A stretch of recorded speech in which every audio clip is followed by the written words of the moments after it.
वशिष्ठ और अरुंधति स्वर्ण के मानस पर्वत पर रहने लगे। विवाह के अभिषेक और शांति के लिए स्वरों द्वारा लाया हुआ जो जल था वो मानस पर्वत की कंदरा में गिरा दिया गया। ब्रह्मा, विष्णु और महादेव के हाथों से समुद्रित वही जल 7 भागों में विभक्त होकर मानस पर्वत से गिरा। उस जल से 7 महान नदियां उत्पन्न हुई। जो जल भगवान विष्णु के द्वारा भूमंडल में प्रेषित किया गया उससे क्षिप्रा नदी उत्पन्न हुई। महर्षि के प्रपात गिरने से जो प्रतीत हुआ उससे विश्वामित्र ऋषि द्वारा अवतरित कौशिकी नाम वाली नदी उत्पन्न हुई। कुमार के क्षेत्र में जो जल गिरा उससे महाकाल नाम अक्षर से निकली महानदी उत्पन्न हुई।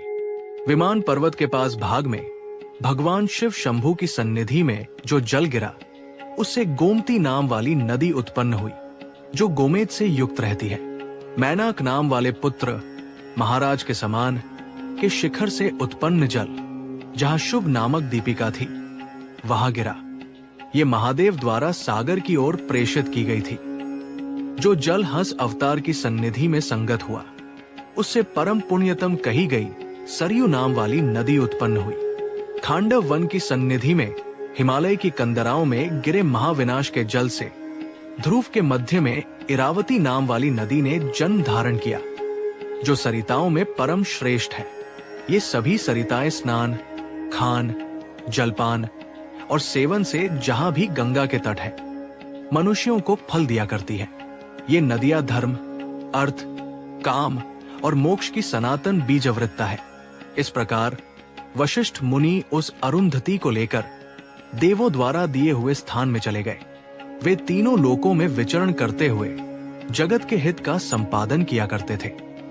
मार्कंडेय मुनि ने कहा कि जो पुरुष इस धर्म के साधन स्वरूप आख्यान को सुनता है वो कल्याण से युक्त होकर चिरायु और धनवान होता है, और जो स्त्री इसे सुनती है वो इस लोक में पतिव्रता और परलोक में स्वर्ग की प्राप्ति करती है। शिव का ध्यान, योग निद्रा और जगत की निस्सारता। वशिष्ठ अरुंधति विवाह के प्रसंग के बाद मार्कंडेय महर्षि ने आगे श्री शक्ति का वर्णन किया। हिमालय पर्वत के शिखर पर एक पवित्र सरोवर के तट पर उपविष्ट हुए श्री महादेव जी सरोवर का अवलोकन कर रहे थे। वे बारंबार ब्रह्मा और हरि द्वारा प्रमाणित ध्यान करने के लिए मन को स्थिर कर रहे थे।